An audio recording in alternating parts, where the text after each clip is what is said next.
Whenever I have to drive somewhere late at night on a weekday, I get a little excited because it gives me an excuse to tune in to my favorite radio show. After Dark with Odario Williams is a show built less around genre and more around vibe.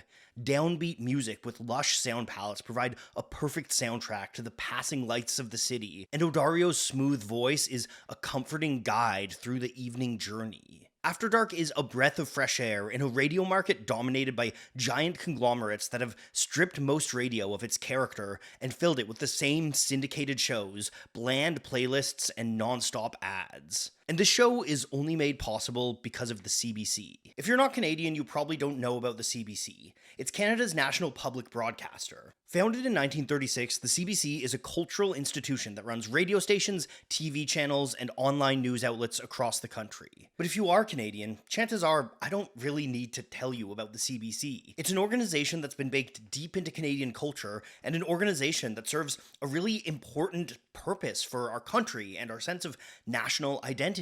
You see, Canada has this little problem where we live next door to an economic powerhouse whose cultural influence absolutely dwarfs ours. Because of that, we are constantly at risk of being swallowed up entirely by American business interests and by American culture. The CBC was created to fight that.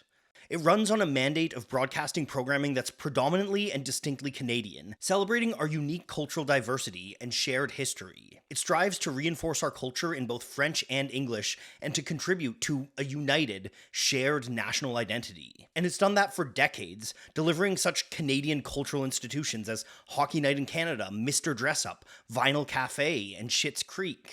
And in terms of music, its influence cannot be understated. CBC Music has a rich slate of programming stretching far beyond After Dark. There's Rich Turfry's Drive, a classic drive time radio with an eclectic playlist mashing together international hits with forgotten deep cuts and Canadian classics. Or Reclaimed, which highlights Canada's burgeoning Indigenous music scenes. These kinds of spaces are essential for the health of Canadian music. They provide a proving ground for young, upstart musicians and a venue for talents that probably wouldn't be able to break into American or international markets for whatever reason. Canada does punch far above our weight class musically, but many of the largest artists jump ship for the lucrative opportunities across the southern border. For those that don't have the same broad appeal, or those that just want to stay home and support their country, the CBC is so important.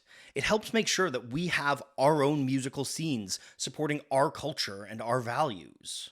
But all of that is in danger right now. The Conservative government under Pierre Poilievre are promising to defund the CBC if they win this upcoming election. If they go through with this, it'll be catastrophic for Canada's media ecosystem. Already so much of our country is run by cabals of corporate oligarchs or massive conglomerates like Bell and Rogers. The CBC stands both as a bulwark against these kinds of corporate interests and as a key service provider for places that these corporations simply wouldn't go. Canada is an enormous country with dozens of remote rural communities who rely on the CBC for news, weather, and to keep in touch with the world and the rest of the country. The kinds of corporate interests that the Conservatives want running Canada's media sphere would have little interest in footing the infrastructure costs to support these communities. And so many of these communities already struggle to have their voice heard on the national stage, to have people tell their stories, report on their concerns, and celebrate their unique culture.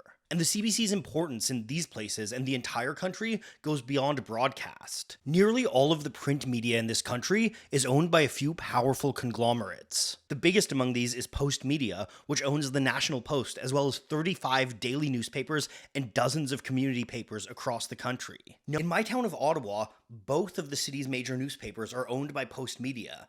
And Post Media are not owned by Canadians. They're 66% owned by an American hedge fund called Chatham Asset Management, a hedge fund with close ties to Donald Trump. Defunding the CBC means throwing Canadian media to the wolves and selling our country out to American interests. Now, more than ever, it's clear why that is a bad idea. And much of the rhetoric coming out of the defund the CBC camp is also just blatantly in bad faith. There are people out there trying to frame the CBC as state-run media, but that's simply not the case.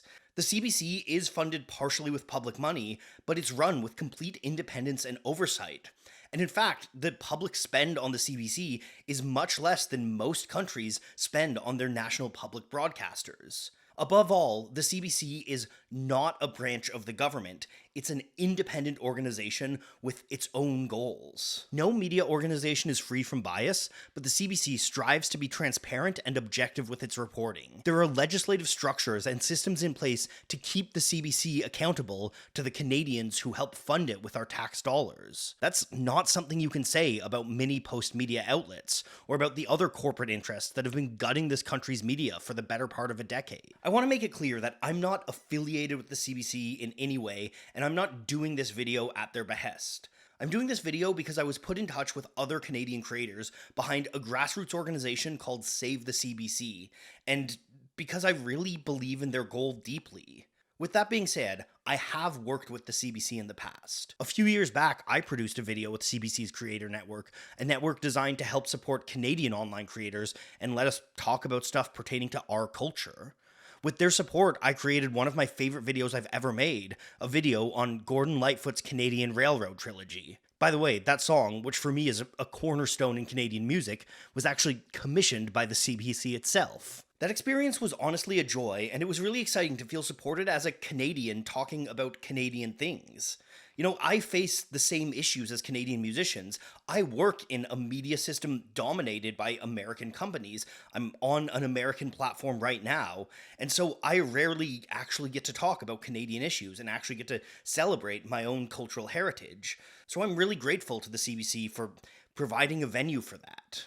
Clearly, I'm coming from a place of personal bias, but that's because I'm biased towards Canadians being in charge of our own destiny and our own cultural preservation. And speaking of cultural preservation, the CBC also has a rich and deep archive that has digitized and preserved almost a century of Canada's cultural heritage. Canada is sitting at a historical crossroads right now. Our longtime alliance and friendship with the US is collapsing in front of our eyes, and we're in the midst of an era of deep political instability. In these times, it's more important than ever for us to protect and celebrate Canadian identity.